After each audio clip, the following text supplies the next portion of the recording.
What if the institutions designed to help us understand the human psyche are actually afraid of them? Hosted by Dr. Michael Montgomery, this podcast explores the uncomfortable questions. Together we'll examine how the mental health systems meant to heal us instead perpetuate cycles of dependency. Welcome to the Psychophobia Podcast.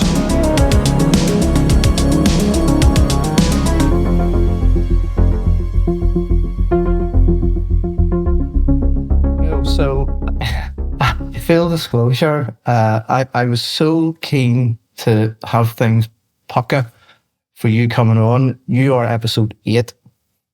Okay, great. So it's literally taken me to now to have the confidence to have you on. Jesus, Michael. No, because I'm going to be honest, it's too important to me, and I just wanted to make sure it was right. Yeah. So the format is, it's kind of like us in the pub. I just basically jump in. So usually how I start is I'll show you something and then ask you to comment. Okay. Okay. So I'm going to show you this and you tell me what you think. It looks like a taxi cab. A yellow taxi cab, and perhaps a New York taxi cab. Yes.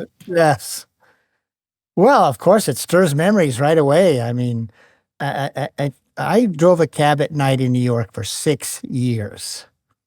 And during that time, it really felt it became my identity. It was the way I interacted with the city, but also in terms of my sense of self. It was a very powerful, profound, life-shaping experience. And for many years, whenever I returned to New York City, I was always looking for the cab I had driven. The cab I had driven was called Oz Taxi, 6K40. I still remember it all these years. But it was a really life-shaping, but also a great way to learn about a city, and also to have a certain perspective of, working class guy. There's hardly anything more working class than driving a cab. And sort of seeing the different strata of New York filtered through, your lens of who you were driving. And the point of this is you'd be driving people that were fairly wealthy, but you'd also I drove at night. I drove it from 5 o'clock at night to 5 in the morning. And, in the wee hours of the night, you're getting a totally different clientele. But anyway, I actually really loved it. I think it was, I don't know if loved is actually quite the right word, but it was a formative experience. Well, I haven't been able to get it out of my head ever since you told me, but you left an important piece of context out, and that was when you were driving it, what year? Yeah, I was driving when New York was really a pretty rough place. I was driving from 1978 to 1984. You had the crack epidemic happening. Mm.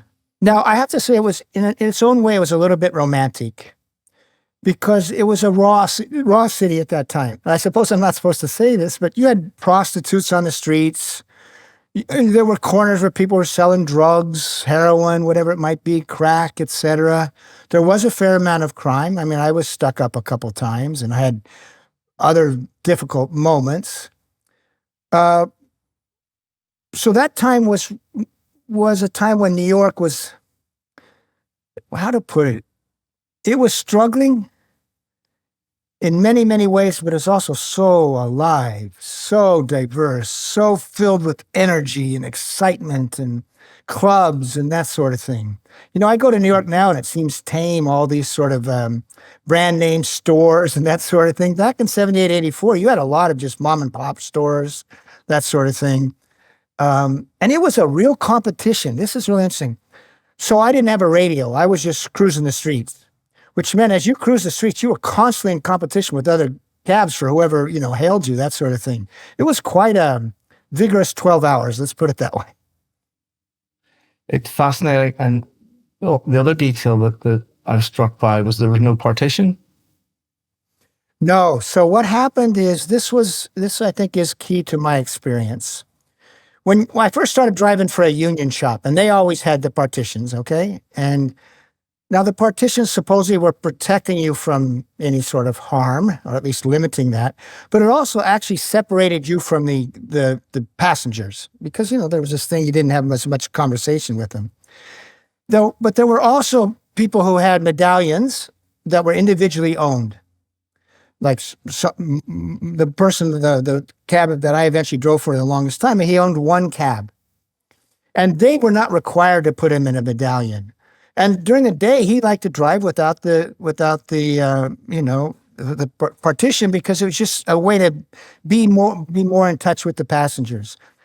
Not only did I not have a partition, I had bucket seats, so it was really vulnerable. What was nice about that was it really did encourage to have conversations with the people in the back. It said the passengers who picked up, so it was a much less lonely thing to be driving without the partition. And much more sort of visceral in terms of how you're experiencing the town. But it did lend itself to problems. I mean, I could tell you, I got stuck up twice, once a gun in my head, once in my side. I had one person tried to strangle me. I had another person just start banging me on the top of the head, because at 3 a.m, you're getting some wild people, Sure. So it was a mixed bag, but it made driving a cab without having the partition all that much more alive, much more sort of really feeling the night, so to speak. Mm-hmm. And well, when you told me, I just images of like movies of like The Warriors or Taxi. It's probably Taxi Driver. That came out, I think, while I was driving. Robert De Niro, right? But everything you said, it made sense of the story, your story that we'll get into. But it was a surprise, but it wasn't a surprise because I think you care very deeply about people. And I think you need to care about people to be a taxi driver. Yeah, you do. But it also gives you an appreciation for the underdog, for the outcast.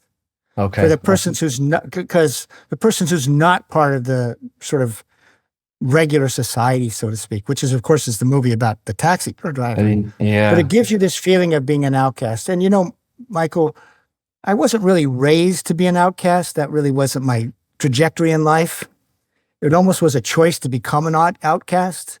But what was so important is, if you want to talk about the work, I've been doing now, is it does help you appreciate people who are excluded, people who are looked down upon, people who are not part of the mainstream. It was really instructive in that way. And just last thing here is, within my own personal world, the family I was raised in, this was seen as like a real leap into failure. I wasn't really expected to become a taxi driver in New York City for 6 years. So, well, it made me think of, and I'm not going this far, but it made me think of George Orwell's book Down and Out in Paris and London. I don't know if you've read where he literally is down and out in Paris and London, and he's washing dishes, but it gives such an insight into survival, resilience, worlds that perhaps we haven't fully been in ourselves. And he had gone to Eton, so he had some sort of public schoolboy education, but yet he literally was writing from the trenches.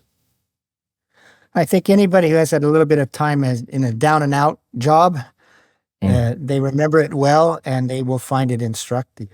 I mean, I also, during this time before I was a taxi driver, I was a night clerk at a SRO hotel, single room occupancy hotel.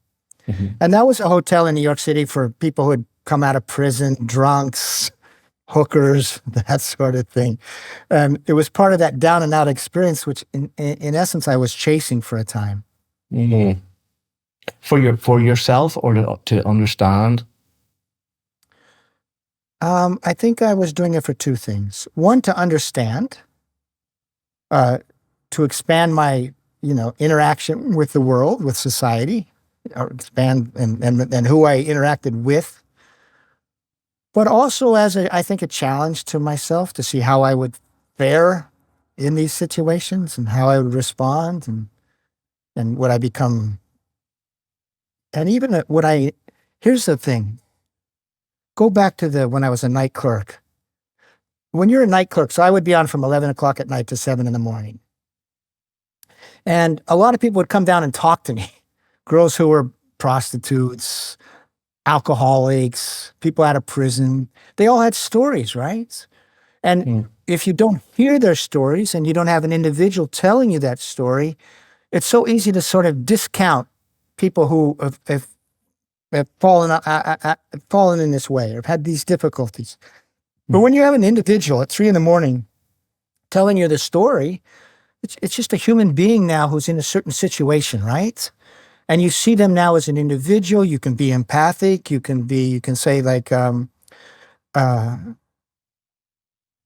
you can say that the story they tell has meaning for you as well.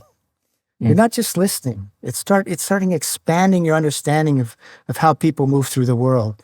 And I felt very fond of those people in the hotel. There was a little community. In the day, people would be outside drinking, and you could share a beer with them.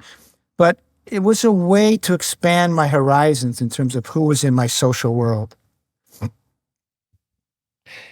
And I mean, you must have really been taken bad because you ended up working in Attica. Yeah. So basically, if you want to put all this together, is after I got out of college, I wanted to sort of kick around. And in other words, I wanted to experience things that I hadn't experienced before in terms of the down and out as a nice sort of analogy. So one thing I did is I worked in a hotel, a single room occupancy hotel in New York. And then I did spend a couple years working in Attica prison. Now, this was in 1976 and 77. And this was after the Attica riots. The Attica riots were a seminal moment in prison history in the United States because the prisoners took over the prison for a while. They held guards as hostages. And then when the prison was retaken, a number of people were killed. Now, this is common when you have propaganda from the government. They blamed that on the prisoners, but in fact, later investigations showed it was the National Guard that ended up killing a lot of people as they came in to retake the prison. Or it may have been the state police, I can't quite remember. But anyway, Attica at this time had a reputation of being the toughest prison in all of New York State, and also one of the toughest prisons in the country. Murderers, people on death sentences, on life sentences, that sort of thing.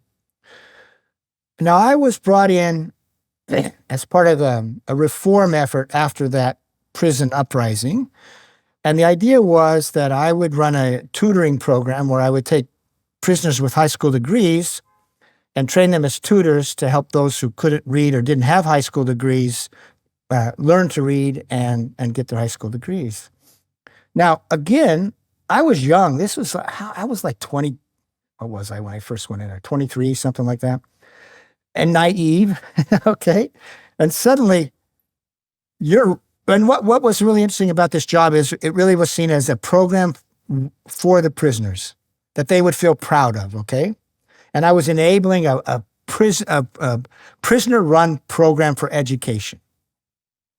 Now, I arrived as a very naive kid, right? This is not my milieu that I've grown up with, because of course the people in there really grow up. You know the series The Wire? Yeah. Okay. That's who you're really getting there. You're getting like kids from New York that have grown up within sort of communities that are selling drugs, that sort of thing. So when you're from the outside, this is really key, I think, Michael. If that group is seen as an awful group of human beings, right? Maybe they've committed murders or whatever and that sort of thing. But now you're in the prison and you're meeting these people as individuals. And many of them you'll find are very smart. They're not maybe well educated, but very smart, very capable with language, very sort of warm, empathic, fun to be with, okay? And with a sense of loyalty, to be honest with you. Now, there were some really bad people in Attica, but that's not really who I interacted with because I was working with people who wanted to be tutors and wanted to get an education and that sort of thing. But again, here's what was instructive about this. It was a real lesson to me that as you grow up in certain environments, you end up with stereotypical thinking about others, okay? People of other races, people of other classes, people from other parts of the country. And now you have an opportunity to be with them in a different way, and now you see them in a different light. And one of the things you saw with so many of the people in prison in Attica is like, they were raised in environments where as one person said, the economic opportunity that presented itself was selling drugs. That was the economic opportunity. So of course they followed that. And what you saw was, you saw how your place in life, your culture, where you were born shaped your decisions you could make, your opportunities you could have. And I have to say, I really came to enjoy so many of the men in during my time there. And again, it was breaking down my stereotypes, my understandings that sort of maybe I came forth as I grew up. And it made me see people outside of those stereotypes, which is a great thing to have happen to you. Well, I think it speaks to the man that you are. Not everyone may have interpreted it that way. They might have gone in a different direction. I'd be fascinated to know how many people in America under 40 have heard of the Attica prison riot. Oh, that is interesting. Because, of course, at a time, it was such an event. I mean, such a big thing happened. Yeah. I'd I'm say still most of them. traumatized watching the documentary. Yeah, the documentary's amazing. It's powerful. I mean, Attica was quite the place. I mean, I could go into Attica. I mean, there was people that would always have shotguns as people moved around. So it was an armed facility. I would say most people under 40 have not heard of it. Yeah, which means there's important parts of history that are missing from people's knowledge base. Yeah, for sure. This is the big question, I guess. Part of my reason for asking some of this background is because I think it really gives people a sense of who you are in terms of compassion, your patience, your natural born investigative journalist mind. But what is of great interest is, how does someone like this become a menace to society? You're talking about me? Yeah. As a menace to society? That's a great question. Well, listen. No, but it's a fair question, right? It's a good question. To give the context, the previous head of the American Psychiatric Association referred to you as a menace to society. How do you reconcile what you just told me to get into the point in your life where that is how you refer to by such a public figure? Well, if I were going to be buried and have a gravestone, I think I would put that on my gravestone. Well, I will say, and before you explain, I'd like to thank you for being a menace to society. And I know for a fact that there are thousands and thousands upon thousands of people who would like to thank you for being a menace to society, and the influence that you've had directly or indirectly on improving their care, how they're seen, how they're treated, and how they're thought about. So maybe you want to explain. So there is this connection. There is a connection here, Michael. Yeah. So you just had me speak about experiences where I found merit in the stories of people who are usually discounted. Prisoners, people living, ex-prisoners, alcoholics, younger women who ended up in prostitution, that sort of thing, okay? And during these different experiences we've talked about, I appreciated their stories, life stories, okay? And to me, they had authenticity. They counted, and they were worth listening to. So I was doing a series for the Boston Globe on abuses of psychiatric patients in research settings, okay? And it came up that one of the things is it was about people diagnosed with schizophrenia. This was 1998. When I called up the experts, they told me, oh, schizophrenia is due to too much dopamine, okay? And that's why the drugs fix that dopamine imbalance. They block dopamine like insulin for diabetes, okay? That was the story that I was told. And then I asked the people, I said, but lots of times patients don't like these drugs, like Haldol and antipsychotics. They say it makes them like zombies. And the researcher said, oh, that's because they lack insight into their illness. They don't know these drugs are good for them. Okay, fine. That's what the professionals were telling me, the experts were telling me.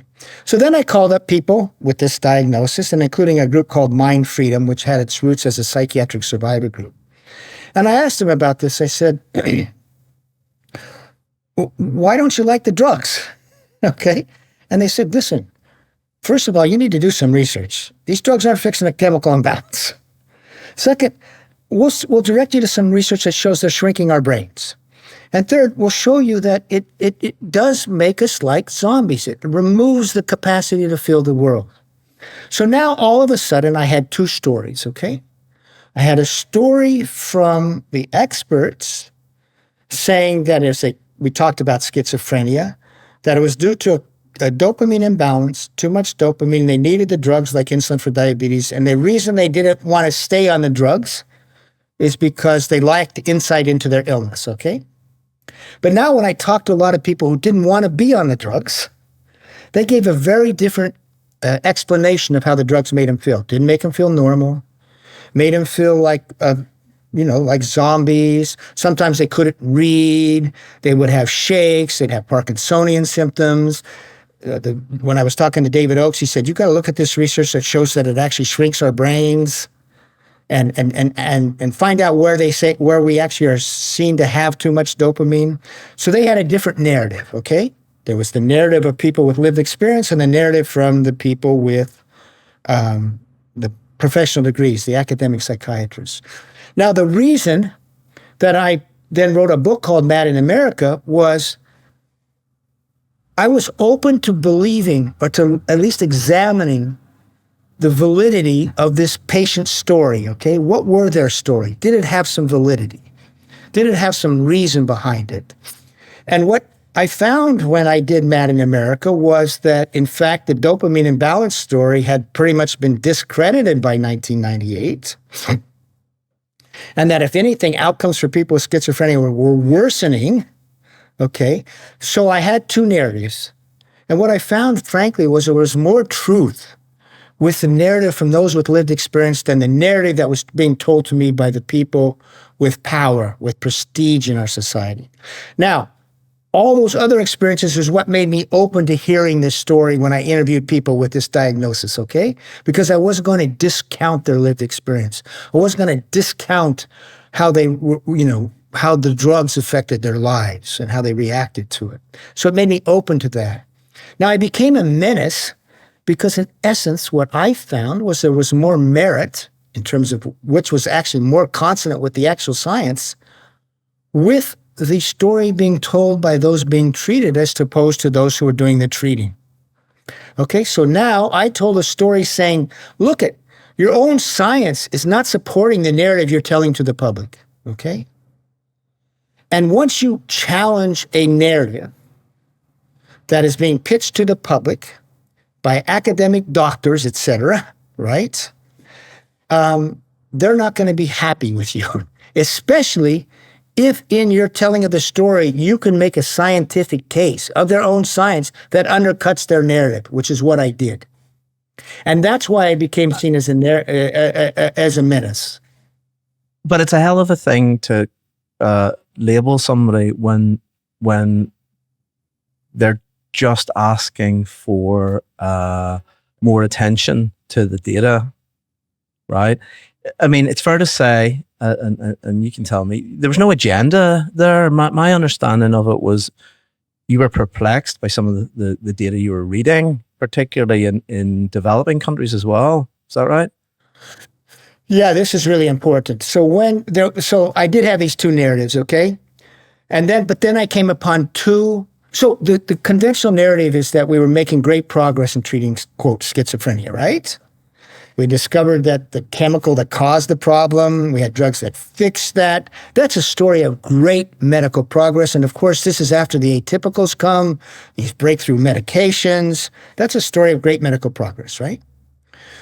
But then what happened was, while I was doing that series for the Boston Globe, I came upon two types of studies that belied that narrative of progress. The first was a research paper done by psychiatrists at Harvard Medical School, Ross Baldisserini and others. These are people with great prestige. And they looked at long-term outcomes for schizophrenia patients in the US and other Western countries. And what did they conclude? That outcomes had actually declined since 1975 to 1994, longer-term outcomes for schizophrenia patients, and were now no better than they had been in the first third of the 20th century. Well, that's a wow moment, right? That belies that narrative of progress. Then I found this study done by the World Health Organization. They had twice done studies, cross-cultural studies that compared outcomes in three, quote, developing countries, India, Colombia, and Nigeria, to outcomes in the US and 5 other, quote, developed countries. One was 5 years in length and one was 2 years in length. And I think the first one was the 5-year study. Everybody was diagnosed this was conducted by the World Health Organization. Everybody was diagnosed by Western standards. And what they found in this first study, listen to this, that the outcomes were best in the developing countries, particularly India and Nigeria.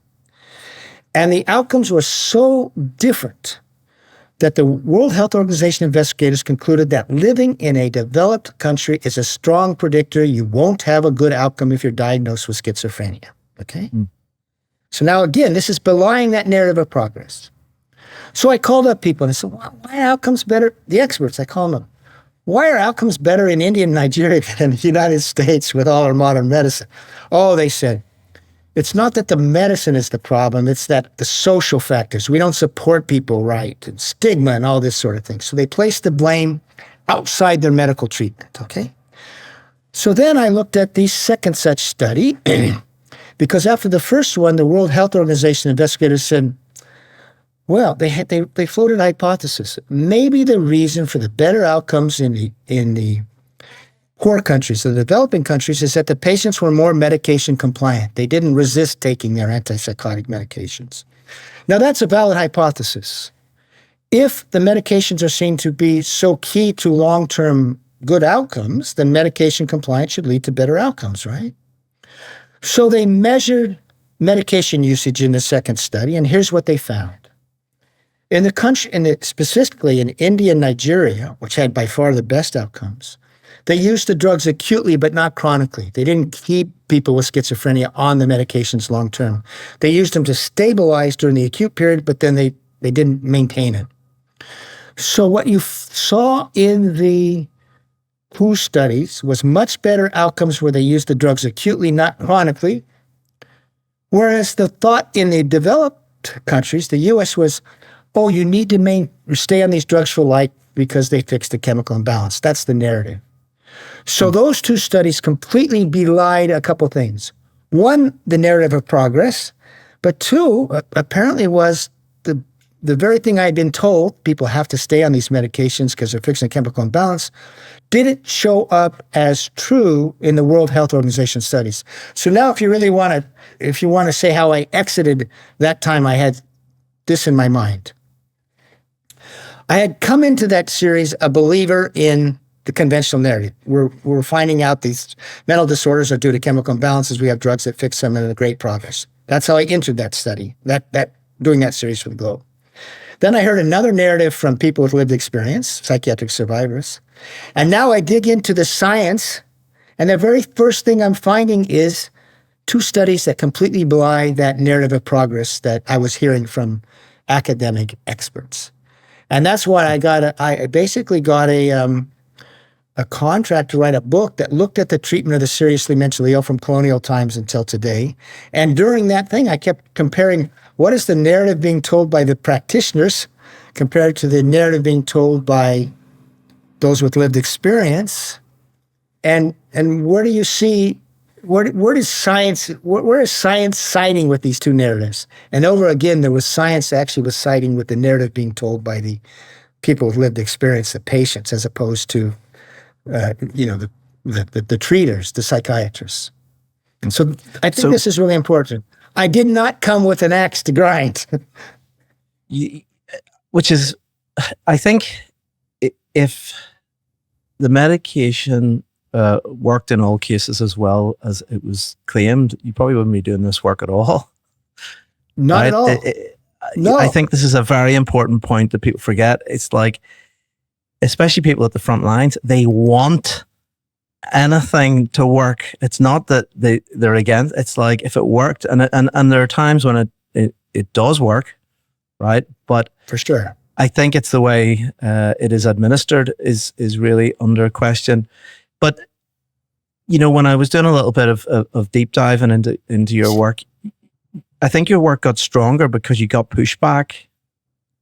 It's like you got challenged on being selective on some of your arguments, and I think you came back each time with very, very robust evidence-based arguments against what I thought were pretty spurious and quite personal attacks, which is a classic. When you don't like the message, you go for the messenger. Has it made you stronger? Has it made you better? Has it made you? Yeah, of course, Michael. It's really great when you're challenged. I loved it when I would be challenged, because the second book I wrote was Anatomy of an Epidemic, which expanded this story about whether this disease model of care was really working for us, and how medications affected us over the longer term, and what were the forces governing the narrative that was told to society. But when you challenge a conventional narrative, right? When you say, oh, listen, actually this narrative, this disease model narrative isn't rooted in science. It's more of a marketing narrative. And actually we're getting worsening outcomes and worsening public health outcomes. When you do this, you try to be as comprehensive as you possibly can be. Like the first thing you want to do, like in Anatomy of an Epidemic, what is the evidence cited for long-term use, okay? Can you find studies that show that you're improving long-term outcomes with this form of care? On the whole, we're always talking about aggregate outcomes, right? And so that's the first thing you do. And you would find with antipsychotics and antidepressants, they don't have that evidence. All they had is what they would cite as evidence is, well, listen, if you take people who are stabilized on antipsychotics and you take half off right away, the group that is taken off right away relapses at a higher rate. And that was seen as, well, the drugs prevent the return of relapse. But there's all sorts of problems with that design and that sort of thing. And it's not really telling you how people are functioning. So anyway, the point was, when I did this, I did always want to understand what is the evidence for their belief system, okay, what they tell us. That's the first thing you try to do. And then you try to go through the science and see, well, what do we know about, say, the long-term outcomes over time, the history, the studies that have been done? And there you're really trying to follow NIMH studies, okay, the best studies you can find, or World Health Organization studies. And you come up with a narrative, you come up with a story. Now people are not unhappy. You publish that. And they say, that guy's biased, he's selective stuff, that sort of thing. That's great. Because now you can say, what did I miss? Let me see what I missed. And if they're just attacking you, you can see, in fact, the hollowness of their attack, because they can't cite research that I actually missed. Okay? So anytime you're challenged, it's not just a matter of defending yourself. It's becoming more secure in the story that you have told, that, yeah, you got it right. And so, and also, by the way, so first there was Mad in America. Now, after I wrote Mad in America, I never had a single actual researcher say I miscited their stuff, okay? Never happened. Not by the researchers themselves. You might have someone saying, oh, this guy's biased and that sort of thing, but they couldn't point to where I miscited research. Now, in Anatomy of an Epidemic, there are hundreds of studies cited, okay? 100 of things they could point out where maybe I was biased or not presenting the data right. And this is really interesting. So they couldn't do that, except they tried to hang me on one study. It was studied by Martin Harrow and Thomas Jobe. It's a naturalistic study. It's not a randomized study. And Harrow-Jobe found that over the long term, the recovery rate was 8 times higher for schizophrenia patients off medication than those who were medication compliant, okay? NIMH funded. Now, it is a naturalistic study, that sort of thing. I presented it as a naturalistic study. And even in Anatomy of an Epidemic, they said, well, at the very least, and quoting Harrow-Jobe, is that it lends itself to saying we should be using these drugs selectively, not one size fits all. But nevertheless, they attacked me by saying that I misunderstood this study because it was naturalistic. Well, the great thing was, with this study is I went back to Harrow-Jobe and said, I know you're not initially blaming the drugs as causing this worse, but look at your own data. You find that those with a good prognosis with schizophrenia who got off drugs did better than those with good prognosis schizophrenia who stayed on. Bad prognosis who got off did better than bad prognosis on. Those with milder disorders who got off did better with, if you broke it down, mild disorders on. And then I said, here's the thing I think that's most revealing. People with milder psychotic disorders at baseline who stayed on had worse long-term outcomes than people with schizophrenia who got off. Now that doesn't make sense, right? Unless the drugs are actually worsening long-term outcomes in the aggregate.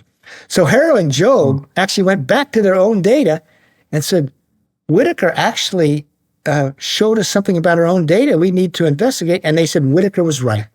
Okay?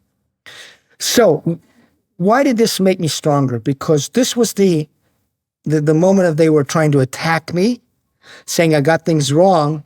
And once it was actually investigated by the researchers themselves, it's like Whitaker pointed out something about our own data that we were missing initially. So to your point, Michael, I think it's really great to be challenged, okay? You want to be challenged. You want to go sort of through that, that difficulty. But what has happened is because here it is 16 years later after I published Anatomy of an Epidemic, the research data just keeps getting stronger and stronger and stronger. And that has made me more secure in that I have told a story, and have done to us with Mad in America with all the new research that we're constantly putting up, that does provide society with more informed consent, individuals with informed consent. And frankly, it is changing the narrative some, but that's the most important thing is, am I serving the purpose of providing society, practitioners, family members, people themselves with informed consent about what science is telling us about how these medications affect people? So I think that's a great signpost for, I think, distilling down decades of work. Why is informed consent such a threat and a challenge to the system? And I'm thinking of the recent attempt by veterans to put a bill through about informed consent for their own care. And my understanding of it, I think they're still working on it, but initially it got put down. Why is that so threatening to ask for informed consent? Just to know the benefit of the studies that were conducted over years that perhaps weren't available in the early introduction of some of these medications. Why is that such a threat, do you think? Well, it shouldn't be a threat, of course. If you really have treatments that do clearly have evidence that the benefits outweigh the risks, then you're going to welcome informed consent. And by the way, of course, informed consent is actually a legal obligation. I'm going to take a little bit of a detour here just for a second. Remember, I came this as a journalist, right? Yeah. As a journalist, my job is not to tell to the public a narrative that the powerful want to be told, but in fact, to provide society with informed consent, okay? And then people can make their own decisions about using the drugs and that sort of thing. Now, why is it such a problem in psychiatry? Because a couple things. Informed consent would not tell of a known pathology, okay? Because we just don't know, the whole chemical imbalance story it never panned out. So now we're all of a sudden at the very beginning is, we don't really know what are the causes of these things, okay? That introduces a moment of doubt. Now, how about, let's look at the short-term efficacy of, say, antidepressants. Do they, in clinical trials, when you do meta-analyses, does the reduction in symptoms for those in the drug arm versus the placebo arm, is that difference of such a degree that it amounts to at least a minimum clinically important difference? In other words, something people would see. It doesn't. Okay, on the HAM-D scale, the difference is so small, it's not seen as clinically important. And that's even though the trials are biased by design, that sort of thing. So you've got that problem. By the way, with antipsychotics, if you look at the new antipsychotics coming to market and they do trials, the difference in separation between reduction of symptoms on the PAN scale with the drug versus placebo does not rise to the level of a minimum clinically important difference. People don't realize that, even with antipsychotics. But now, what do you do with informed consent? You first have to you should talk about, what is the chance you'll get a benefit, right? And look at NNTs, for example, number needed to treat. With antidepressants, it's like 7. You got to treat 7 people to get 1 additional benefit. That means the other 6 are suffering the adverse events without a benefit. Then you got to look at the adverse events with antidepressants: sexual dysfunction, gastrointestinal problems, insomnia. Also long-term, there's a sense that they can induce a sort of tardive dysphoria. The reason it's so threatening is if you look at psychiatric drugs and you look at, I know people who have developed informed consent forms based on this. People wouldn't be so willing to take these drugs. Mm. And that information contradicts, it belies the narrative that psychiatry has told to the public over the past, 45 years, that these drugs are safe and effective and helpful, and they've been proven to be so in clinical trials, and side effects are minimal. That is just not a story that is consistent with the research literature. So I came at it from a very different angle. And my angle was walking onto a psychiatric ward as a clinical social work intern and not believing my eyes, coming from a business background with no qualifications in the field, and basically going, what the fuck are we doing to these people? Seeing people who physically looked one way prior to hospital, and then 3 months later transformed, not for the better physically, overweight, tremors, just a range of problems. And I had no agenda other than, can we not do better than this? Are we honestly saying that this person must take this medication, or you're going to force them to go back to hospital? Are you really saying to me that electric shock treatment is the best thing that we can do, even if it in the short term it has some sort of impact? I was horrified, and I came across R.D. Laing in book form, and his take was, these are not the side effects of the medication, these are the effects of the medication. And then I went right. Then I went to Malaysia, and in Malaysia, before I went to Malaysia, I thought, a little bit of conspiracy about big pharma and whatnot. And I went to Malaysia and I observed big pharma managing all points of information for individuals and families. And then I had a transformative experience, because I realized this is just business.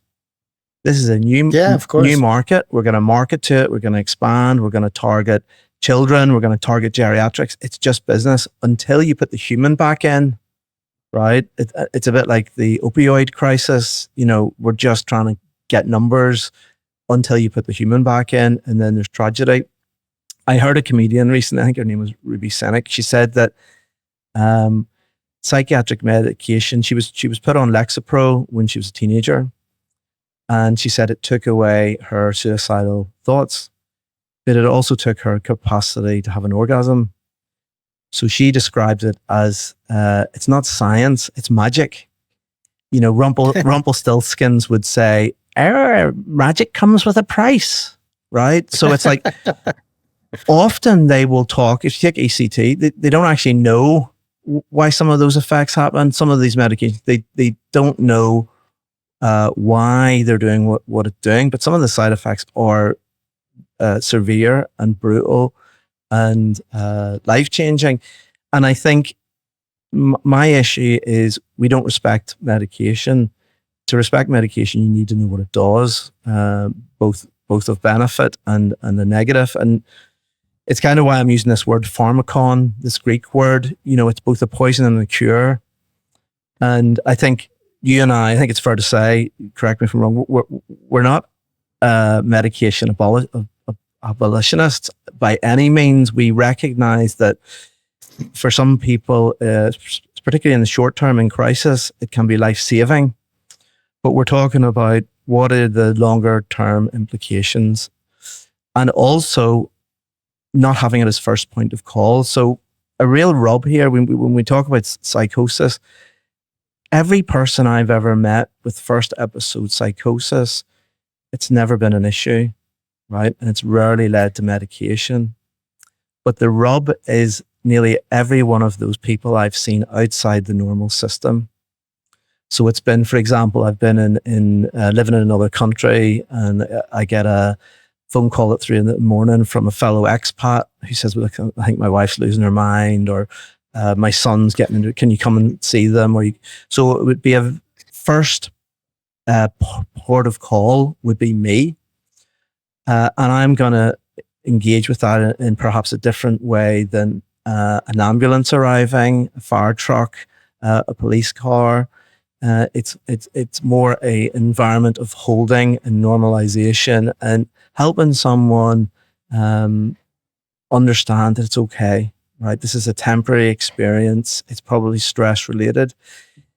The people I see now have been the whole way through the system, maybe forcibly admitted, forcibly given medication, possibly assaulted in hospital, or bullied in hospital, have no trust for the system whatsoever. So it's nearly a very, very different presentation than first episode, first contact psychosis. And of course, it has a heavy iatrogenic core to it.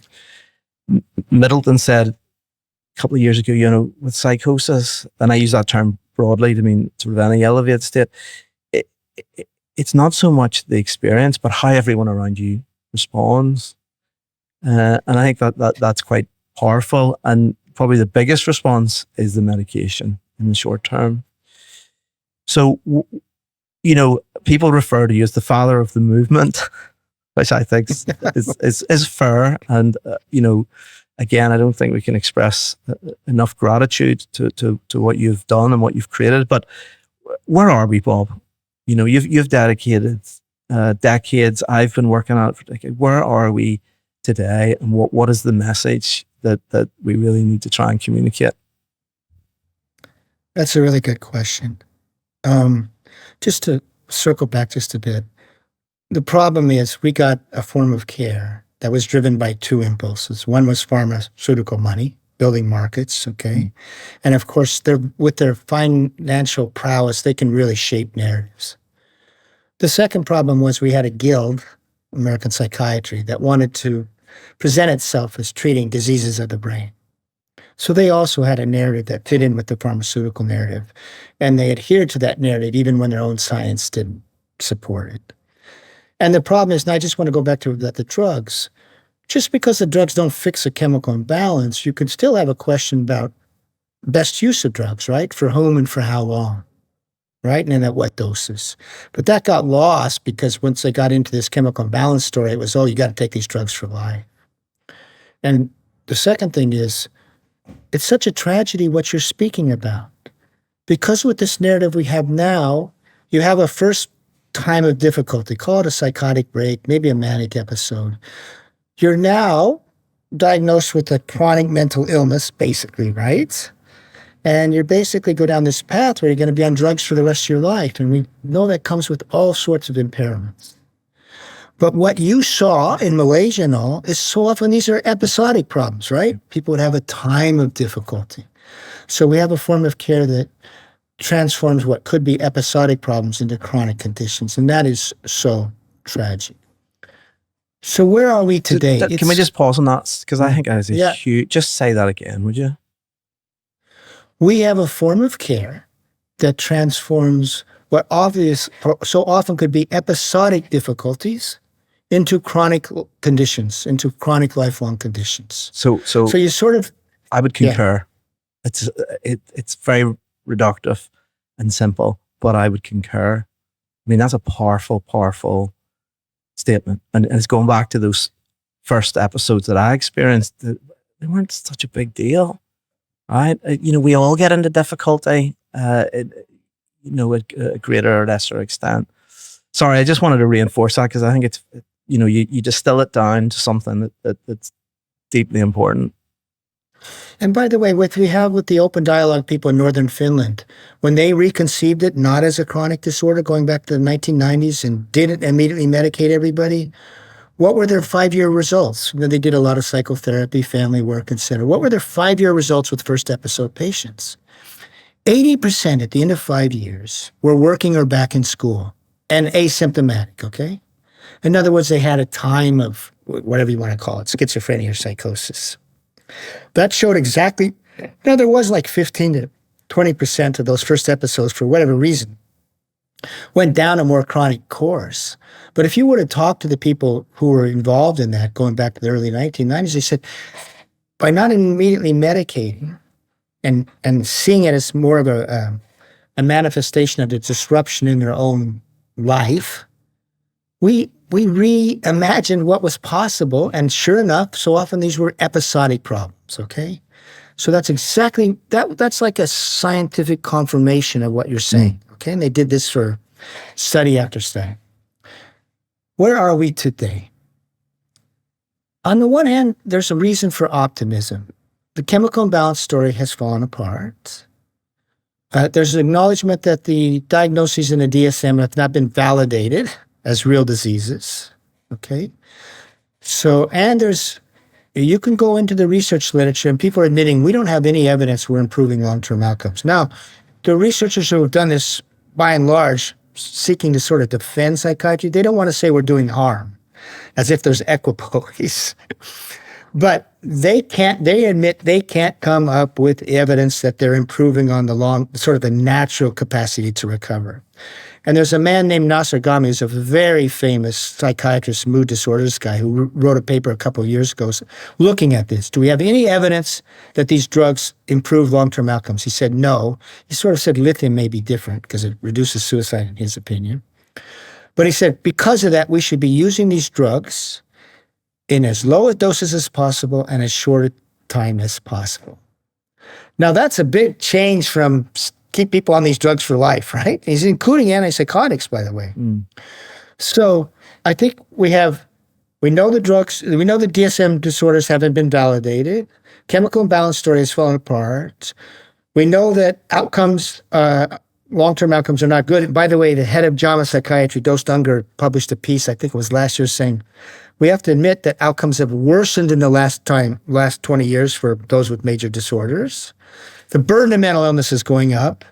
You have people at the World Health Organization who are calling for a revolution. Former Special Rapporteur for Health, this person, we need a revolution away from this disease model and look at the social determinants of health. So, in many ways, the narrative is changing, okay? Moving away from this disease model, seen as a failed model, and that opens the door for a new way of thinking about things, where you do pay attention to the social determinants of health. Okay, that's good. And honestly, I believe Mad in America has played a role in that shift in that narrative, okay? But have things changed in terms of actually what happens to people? Do we have first episode, when people come in with the first episode of psychosis, they come to an emergency room, are they given a chance to sort of have a time of psychosis, or are they medicated right away? They're medicated right away. And then when they're discharged, so often, increasingly, they might even be on an AOT, an assisted outpatient treatment order that requires them to take antipsychotics. So, so what is happening is, within the world of science, the research circles, there is this admission that things haven't worked out. But that message in generally is not informing practice, and it's actually not really getting out to the population as a whole. Our use of antidepressants keeps going up. The medicating of kids keeps going up. That sort of thing. We can talk about the veterans and informed consent, because they were asking for informed consent and they can't even get it. But you're asking the key question, Michael. Where are we today? Where we're at is where one narrative of science that was pitched to the public beginning in 1980, it's collapsed. Wherever you look, there's acknowledgement that it's collapsed, which opens the door to a new conception, a new paradigm of care. But prescribing practices, treatment practices, they've maintained the same. And if anything, they're just becoming more and more dominant. The medicating of kids, keeping the people on antidepressants, that sort of thing. So there's a real mismatch between what the science is saying, where we are, and the practices that are being done.